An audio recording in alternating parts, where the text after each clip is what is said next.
Permission নাই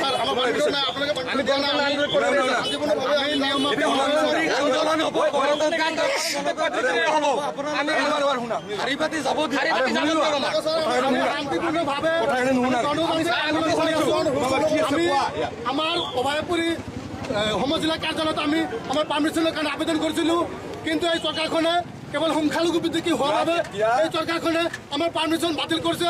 আজি আমচুৰ কেন্দ্ৰীয় সমিতিৰ নিৰ্দেশ কৰ্মে অসমৰ প্ৰতিখন জিলা সমিতিৰ উদ্যোগত আজি কাৰ্যসূচী পালন কৰা হৈছে। আমি সমদল কঢ়িয়াই সমজিলা আয়ুক্ত কাৰ্যালয়ৰ জৰিয়তে আমি ভাৰতৰ প্ৰধানমন্ত্ৰীক আমি স্মাৰকপত্ৰ প্ৰেৰণ কৰিম, কিন্তু অসম চৰকাৰৰ পুলিচ বাহিনী আমাক আধা ৰাস্তাতে ভেটা দি আমাৰ আন্দোলন মহিমূল কৰিব বিচাৰিছে। আমি এই চৰকাৰখনক আমি ধিক্কাৰ জনাইছোঁ, নিন্দা জনাইছোঁ। এই চৰকাৰখনে কেৱল সংখ্যালঘুসকলক টাৰ্গেট কৰি এই আমাৰ যি উচ্ছেদ কাৰ্য চলাইছে এই উচ্ছেদ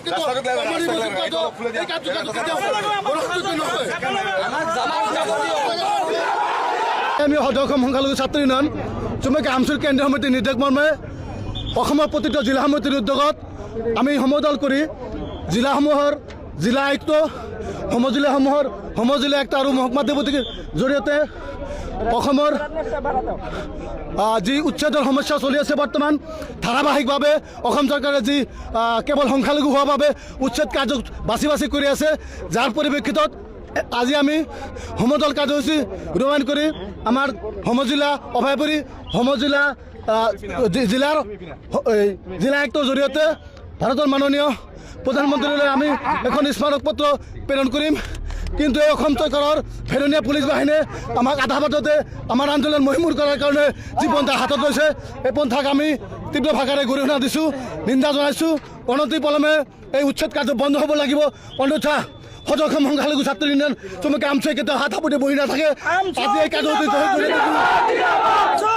আমাৰ এই সমস্যা সমাধান নহয় তেতিয়াহ'লে অহা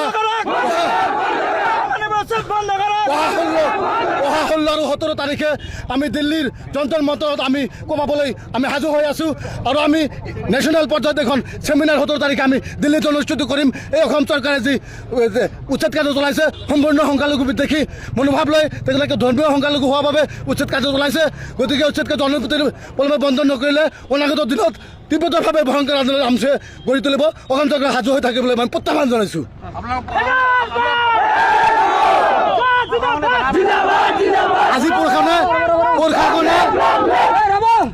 আজি প্ৰশাসনে আমাক আমি শান্তিপূৰ্ণভাৱে সমজিলা কাৰ্যালয়ত আমি আবেদন দাখিল কৰিছিলোঁ, কিন্তু তেখেতে অনুমতি দিয়া নাই, বাতিল কৰিছে।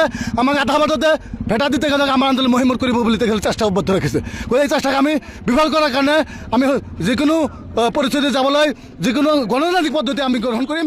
তাৰ বাবে অসম চৰকাৰ সম্পূৰ্ণৰূপে যোগ্য হ'ব।